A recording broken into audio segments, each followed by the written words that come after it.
Welcome to the Connection News Live from the Thomas K. McKeon Center for Creativity. I'm Zach Redwood. And I am Sonora Meadows. Connection News is our broadcast highlighting stories covered in the Connection, TCC's campus-wide newspaper. Recently, Jim North covered Quick Trip CFO Stuart Sullivan's visit to the Metro campus as a part of the Division Business Series. Sullivan spoke about being the best, never being satisfied, and long-term focus. The humble beginnings of Quick Trip Corporation go back to 1958. A single store in Tulsa was opened on the modest startup investment of $15,000. So says Stuart Sullivan, a Tulsa native and current CFO of one of America's most successful companies. Sullivan spoke in the film lecture room of the TCC Metro campus on February 3rd at 2 p.m. He was the third in a four-guest speaker series sponsored by the Business and Information Division and Phi Beta Lambda. His address was aimed at imparting ideas to help students with career goals. QT has grown to a $3 billion privately held company based on annual revenue of $12.5 million. There are 20,000 plus employees and 723 stores in 11 states.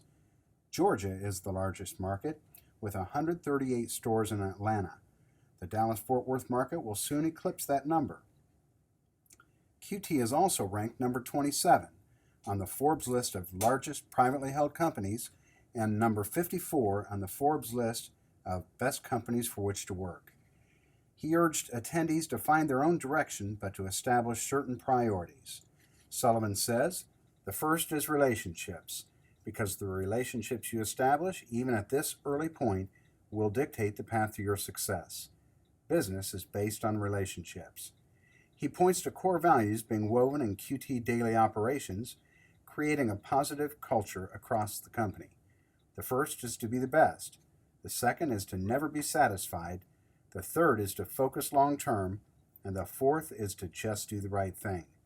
The next speaker in the Business Division series will be Marcia Sozek of Cox Communications on April 1st, also in the film lecture room of the Metro's campus. For more information, call 918-595-7354. Well, we grew kind of north at first, then we've expanded. Now we go as far east as the Carolinas, which is almost to the coast, and we go as far west as Arizona, which is almost to the west coast. We have 3 out of about 8 of those people, and 5 years ago it was like 5 out of those 10 people who started in the stores. And so the opportunity is definitely there. Heard Chet say many times, it's great. You have some water and you add a little dirt and you've got tea. The next speaker in the Business Division series will be Marcia Sozek of Cox Communications on April 1st in the film lecture room of the Metro campus. For more information, you can call 918-595-7354. Assistant Professor Sherilyn Reeves recently spoke with me about the partnership between Dick Connor's Correctional Facility and TCC's Horticulture program. I recently traveled to Hominy with Miss Reeves to get a first-hand look. Spring is always in the air at Tulsa Community College's Northeast campus. Vegetables and flowers can be found growing in the Horticulture Center all year round. Thanks to the same technology used to grow vegetables in outer space, a fresh and organic salad is always within arm's reach. Aeroponic garden towers allow plants to grow without the need for dirt and very little water. The aeroponic method is a derivative of hydroponics, which consists of several different techniques for growing plants with the absence of soil. A benefit of the aeroponic garden tower is the plant growth rate, which allows for a bi-monthly harvest. In early February, the horticulture program was able to donate an aeroponic garden tower to the Dick Connor Correctional Facility in Hominy, Oklahoma, via the TCC Corrections Education Program. Sherilyn Reeves, Northeast Campus Assistant Professor and Horticulture Coordinator, spent the afternoon there where she put together and explained how to operate the aeroponic garden tower. Reeves says she is excited to revisit the prison soon and see what kind of progress is being made.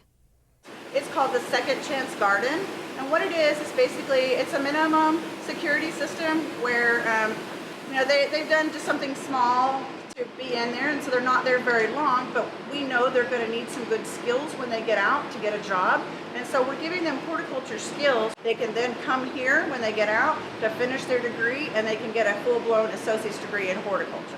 Ms. Reeves plans to return to Hominy soon to check out what's blooming in the greenhouse and to continue instructing the inmates. TCC's Metro Campus has begun its intramural basketball season. With the help of fitness specialist Josh Dutton and the Fitness Center staff, the Intramural League is developing nicely. I played in and covered the games for the Connection this semester. Here's a recap of the season so far. Tulsa Community College's Metro Campus has started the first season of intramural basketball at the Metro Fitness Center. Every Saturday through March 5th, the Fitness Center hosts games starting at 10 a.m. and running until about 3 p.m. Located on the third floor of the Student Union building, the gym is illuminated by wide windows that light up the room, giving it a great atmosphere for Saturday morning basketball. Games consist of two 20-minute halves that allow the clock to continuously run throughout foul shots and inbounds. With teams consisting of up to 10 players, substitutes can be used when needed. TCC has also provided an official to referee the games while the Fitness Center staff keeps score. Josh Dutton is managing the Intramural League this year and has enjoyed hosting so far. Chris Walker from TCC's Northeast Campus previously hosted the league. Walker now helps manage the games and players while keeping score and chipping in where needed. This semester, there are 5 teams and 6 weeks of games. Teams will play twice one week, then a 4-team tournament will be played on March 5th to determine a champion. The league's largest team, T-Town Ballers, has exclusively players from TCC's Metro Campus. Team D12 is based out of Northeast, and the D-Leaguers are the West Campus team. The Blue Chips and We Got Game are mixed from Southeast, Metro, Northeast, and the Blue Chips have 1 player from Oklahoma State's Tulsa campus. Spectators are encouraged to come and watch students play. Admission is free, and there are bleachers and benches available for people to come and enjoy the competition. For more information on intramural sports, students are urged to get in contact with his or her respective campus fitness centers. The season ends in March with the winner earning bragging rights. For more information, contact Josh Dutton at TCC's Metro Campus. Thank you for joining us for this edition of Connection News. I'm Sonora Meadows. Stay classy, TCC. And I'm Zach Redwood. Until next time, stay connected.